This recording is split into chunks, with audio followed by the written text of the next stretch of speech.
Welcome to CEC Gurukul Lectures. We will be talking today on the guidelines on writing of the learning outcomes. The learning outcomes has to be specific. Use of action verbs is acceptable. We have to keep the learning outcomes very short. We have to write in short sentences to maintain the clarity. The learning outcomes should be observable and measurable.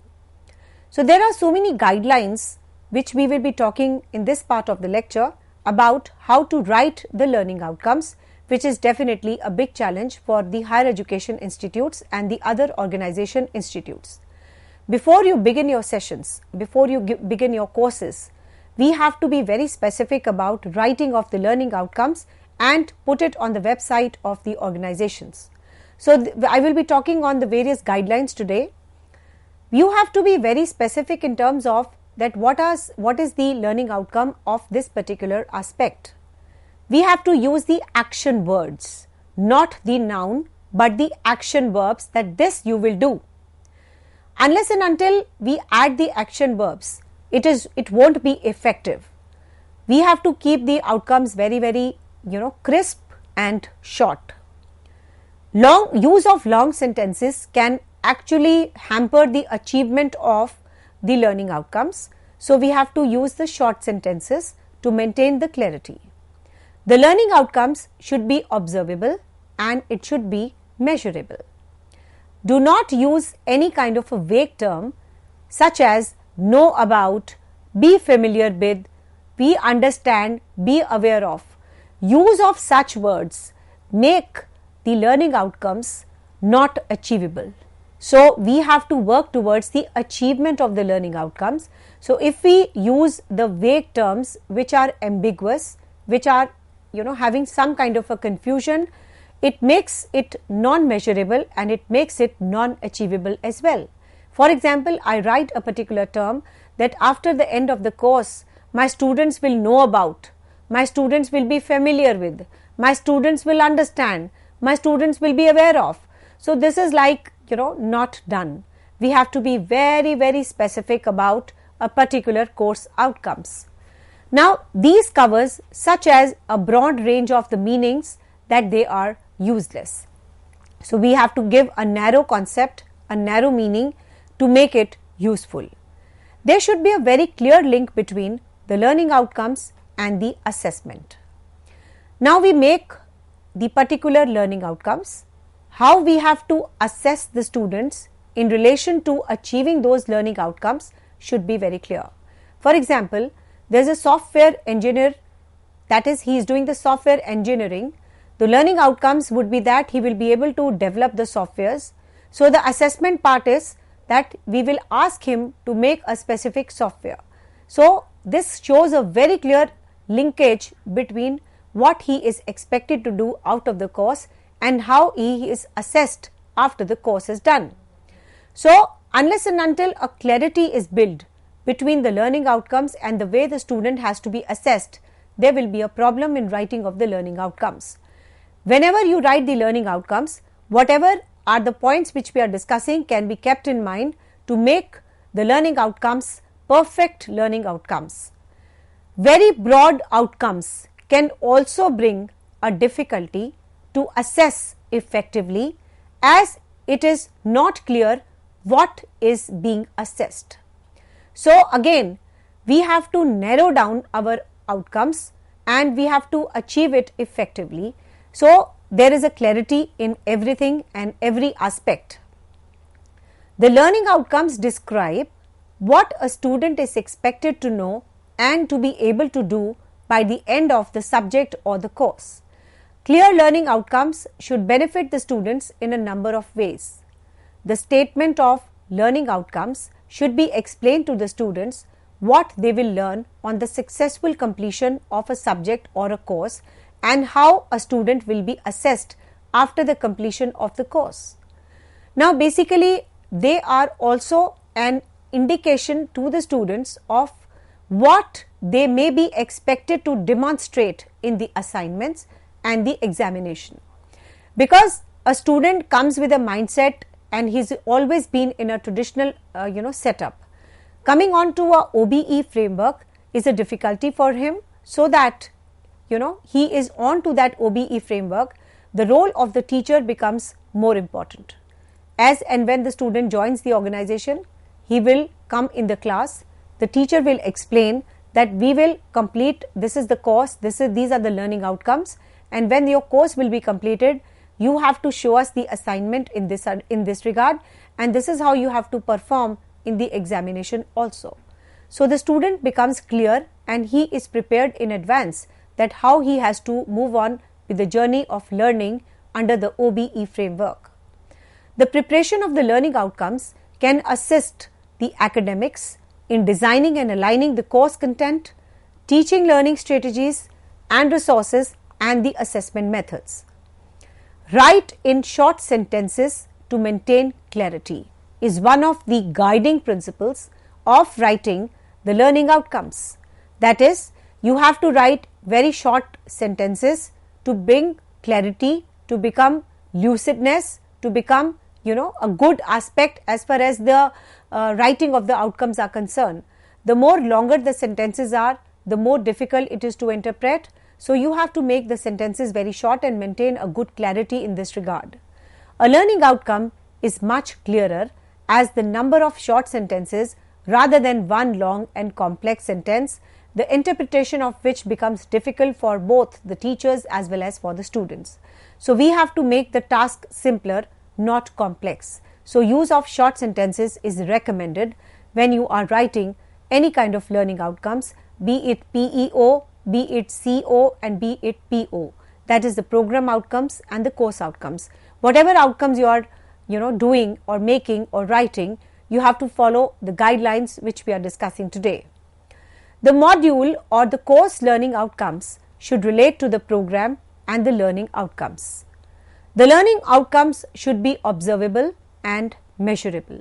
The learning outcomes describe the observable behavior and action. Invisible activity may well be vitally important, but we can only assess how the invisible becomes or impacts on the observable actions. Now, there are certain aspects which are visible and there are certain aspects which are not visible. So, the learning outcomes describes the observable behavior and actions. Invisible activity may well be vitally important, but we cannot assess how invisible becomes or impacts on the observable actions. There should be a very clear link between the learning outcomes and the assessment also, and the learning outcome should be included if it is possible to assess it.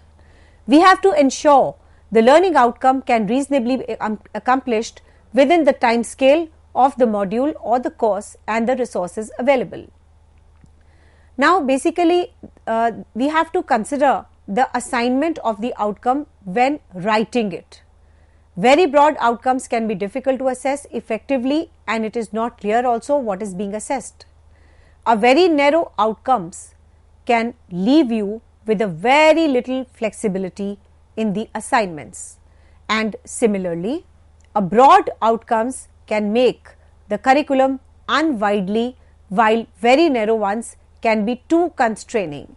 So, we have to make a judicious combination of not very long and not very short outcomes. In between, a rational and a right framing of the outcomes makes a lot of difference. So, there has to be a brain exercise, the brainstorming sessions, the research and development of the other university who are offering the same course, that how they have written their outcomes, etc. So, it has to be in place, and lot of deliberation discussions has to be in place before writing of the outcomes. Besides being narrow or broader or incorporating X or Y, these brainstorming sessions will give you a lot of benefit, and especially when you talk about the comparable institutes which are offering the same level of courses. Now, the guidelines which we are discussing on the writing of the learning outcomes, they must show a progression in the learning through the stages of a degree by which the verbs drawn from the various stages of the cognitive domain of the Bloom's taxonomy. Now, this is a very, very important aspect and a guiding principle of writing of the learning outcomes, that as and when we begin with a course, the progression must be shown in the learning outcomes. That in the first phase of the timeline, say if the course is for 6 months, the first month students will be only being tested on the knowledge and remembering, and after that they should analyze, then of course be on the higher order thinking levels, from analysis to synthesis to the creativity, etc. So your learning outcomes which you are framing also under any course or under any program, it must show the progression level also. The progression in the learning through the stages of a degree by using the verbs drawn from the various stages of the cognitive domain of the Bloom's taxonomy. So the cognitive domain was already discussed in detail in the previous sessions. So we have to link up the learning outcomes with the various thinking domains of the cognitive domain of the Bloom's taxonomy. So if we show the progression, so the things will be very clear to the student that we have to move on higher in the what you call simplicity to complexity. So there is a continuum of simplicity to complexity. So in the beginning part it is simple, and as and when we move on under the cognitive domain, the level of higher order thinking level is in place, and the Bloom's taxonomy objectives are also achieved. So whosoever is framing and writing the learning outcomes have to be kept in mind about the various stages of the cognitive domain of the Bloom's taxonomy. Then the entry year courses may be drawn from the lower levels with the progression through to the synthesis and evaluation levels by the final year. So we have to slowly implement the Bloom's taxonomy in the courses, so that the student is having a good and enjoyable journey. Immediately when he starts and we put him into a struggle of creativity and analysis, he will be lost and he will be losing all delight of learning. So we have to make the learning experience very, very good. So that is why this particular taxonomy is world known. And when you talk about the comparison of the Bloom's taxonomy and the revised Bloom's taxonomy, the old taxonomy of the Bloom is more and widely used compared to the revised Bloom's taxonomy, but the nuances, the center, the nucleus is the same. That is, the student has to learn in whatever course he enters into a low level of thinking to the higher level of thinking. So a table of possible verbs for each levels is included. As we can see on the slide, that from noun to the verbs, which was started in 1956 and it was revised in 2001, you can see that how the nouns are converted into verb, and it is advised when you are writing the learning outcomes of any activity, of any course, of any module, of any specific program, of any particular course which you are teaching in your organization, you must incorporate the verbs into it, which makes it very clear, measurable and simple. Finally, once you have written your learning outcomes, you have to discuss with your colleagues, with your former students, and all these things, deliberation, discussions with your peer group, with your competitors also can help you making it more clear and making more sense. So this is a very important aspect which has all the teachers have to keep in mind, that it's not that once you make the learning outcomes, so it should be simple and clear and right from your side. You have to continuously evolve your learning outcomes, continuously revise your learning outcomes, and you have to change your outcomes relating to the dynamism which is moving around, relating to the changes which are moving around.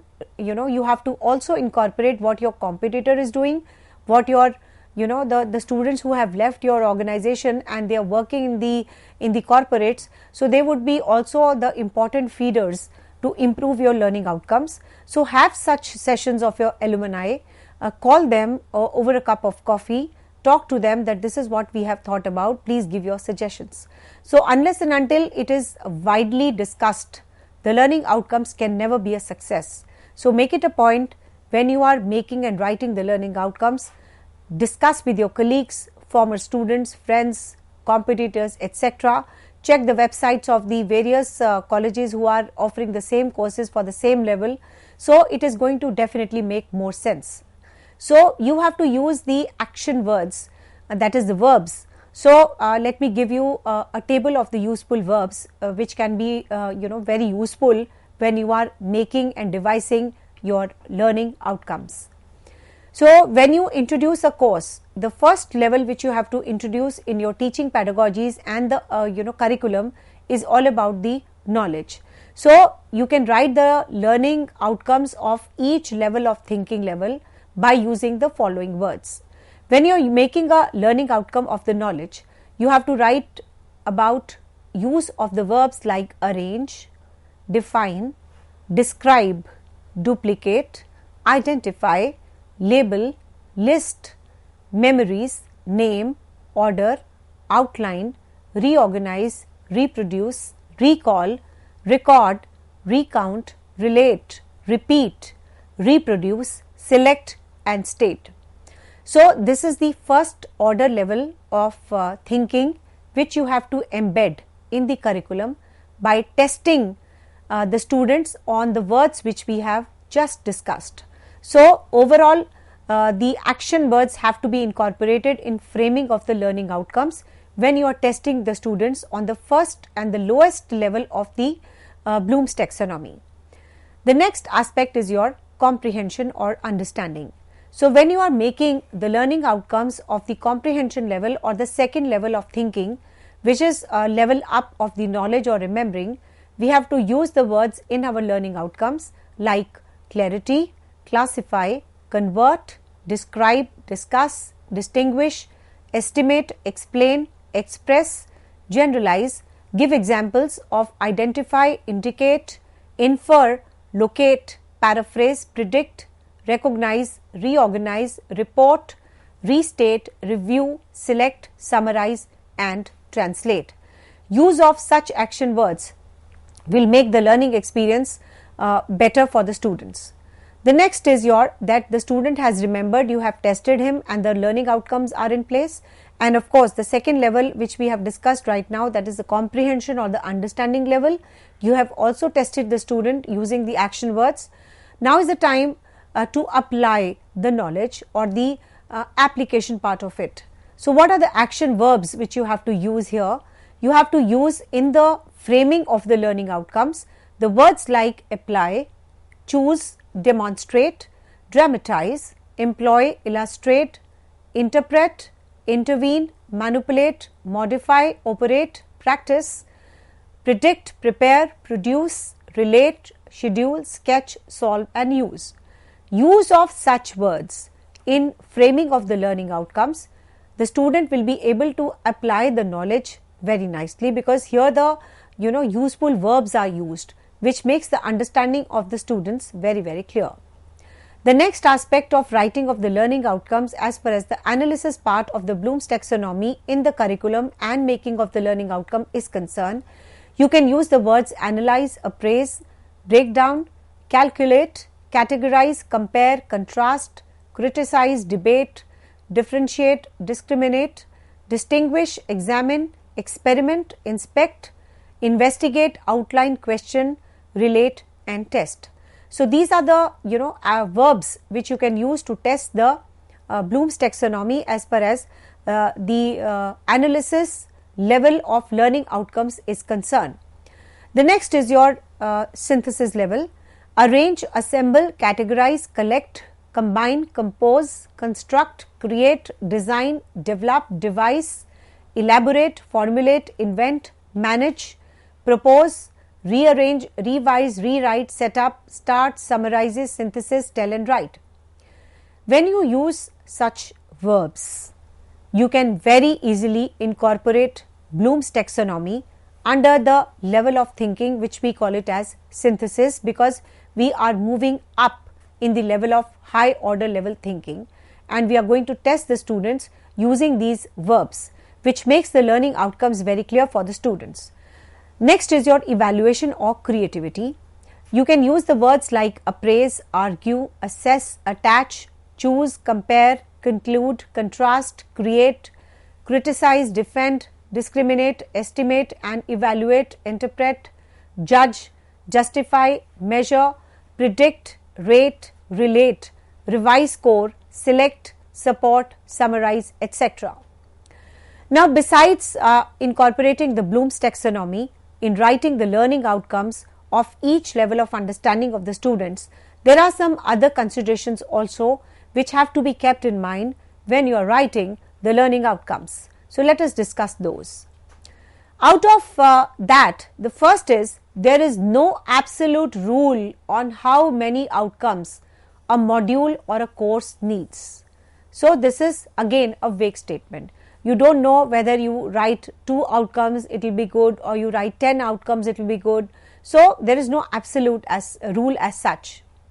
One module may have many outcomes which are relatively straightforward to achieve and assess.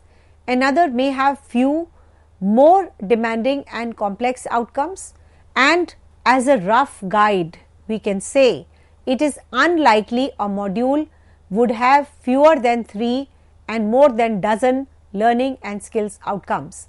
So, thumb rule is that when you are writing any kind of the learning outcomes for program or a course, you must have at least 3 and the maximum you can have is 12.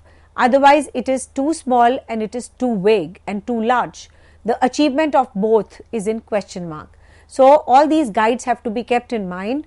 The guiding points have to be in place so that the writing of the outcomes becomes good and correct, which helps in achieving the benchmarking and raising the the quality standards. Next, we have the learning outcomes which deal with knowledge and understanding are more challenging to write than those dealing with the skills. So, keep this in mind that when you are writing for the skills, it is easy that after the skills are given to the students, you can immediately test the students that yes, the skills have been imparted to them and they are able to demonstrate those skills. So, the learning outcomes which deals with the knowledge and understanding is little difficult. So, and even it is difficult to assess also.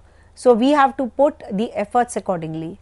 Writing the outcomes for skill is crisp, easy and good, whereas when you write the outcomes for the knowledge and understanding, it is difficult and it is vague also.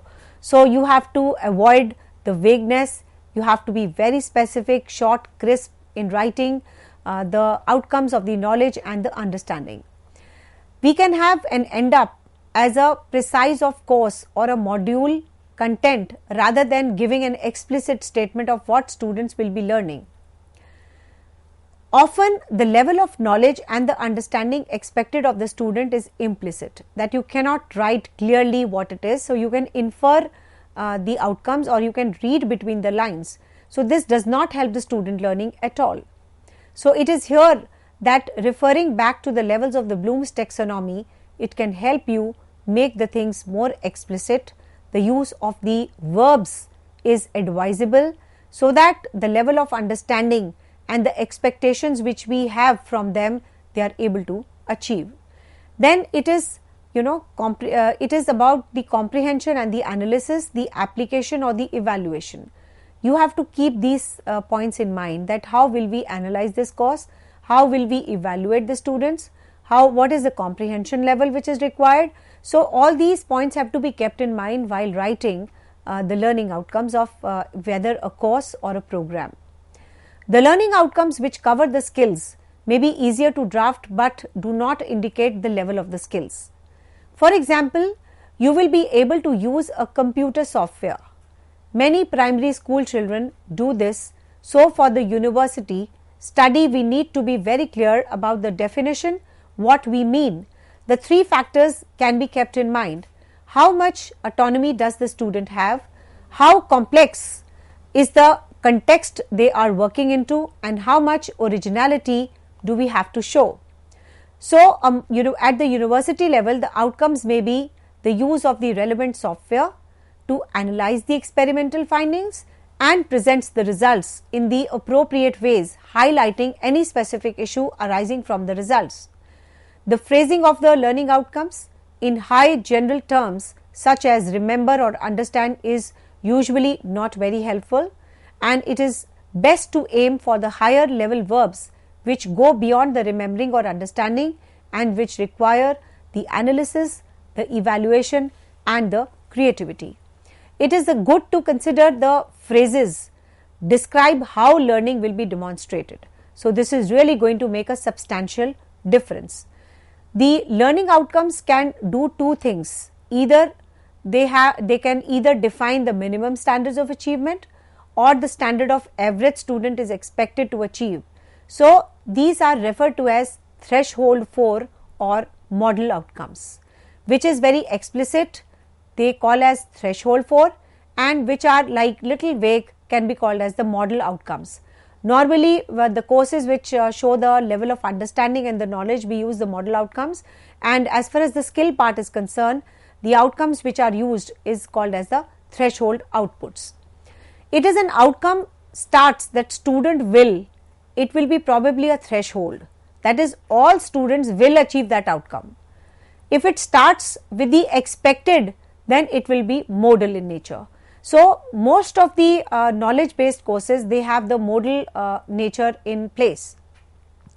Most outcomes should usually be modal through there is a threshold outcomes in many of the modules, perhaps particularly where the professional standards to be met. Well written learning outcomes can be immensely helpful when the construction assignments, as they give a very clear steer on what to assess, both level and context. So the level and the context, these model outcomes and the threshold outcomes, they are of real help. We have to be really smart in writing of the outcomes. So let us see what this SMART, that is the outcomes should be specific, they should be measurable, they should be attainable, they should be relevant, they should be timely, they should evaluate the student, reevaluate the students, and the satisfaction part. A well written learning or skill outcome has basically 3 sections. What the student will be able to do, in what context, an active verb usually with a clear object for the verb, and how well they will be able to do it. So at the end of the module, it is expected that students will be able to, what the students will be able to do, that is the use of appropriate software and to critically examine in what context and how will they present.